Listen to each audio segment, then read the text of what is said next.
सभी को मेरा नमस्कार।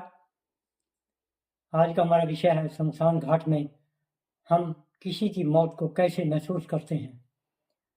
आज की दुनिया के अंदर अगर देखा जाए, जब किसी रिश्तेदार, किसी अपने परिवार के किसी मेंबर की मृत्यु होती है, जब हम सभी परिवार के रिश्तेदार, दोस्त, सभी लोग मोहल्ले के, समाज के, धर्मों के इकट्ठे होकर उस मंजिल में चलकर शमशान घाट पहुँचते हैं, तो सबके मन में एक ही बात चलती होती है कि मौत सबकी है, हमारी भी है, कल हमारी बारी भी आनी है।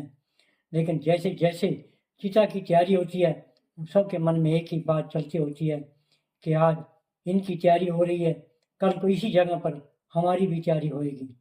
जब चिता को अग्नि दी जाती है तो सबके मन में आंखें नम हो जाती हैं, लेकिन बात एक ही घूमती है कि इस चिता के अंदर कल को हमने भी जलना है।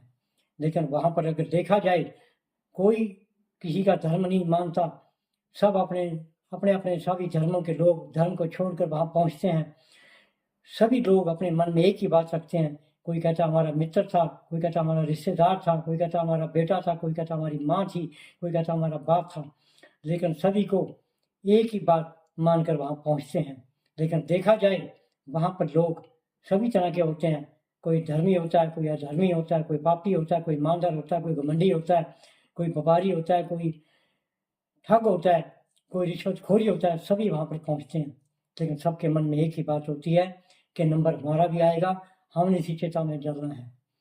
लेकिन इतना मानते हुए, इतना दुख को मानते हुए भी, जैसे ही चिता के अग्नि के साथ हम 2 लकड़ अग्नि में लेकर नमन करते हैं, तो जैसे हम बाहर निकलते हैं तो सब कुछ भूल जाते हैं। हम अपने वही दुनियादारी के अंदर फिर मिल जाते हैं, वही घमंड, वही पाप, वही पैसा, वही ठगी, तो वही दुनियादारी में फिर उलझ जाते हैं।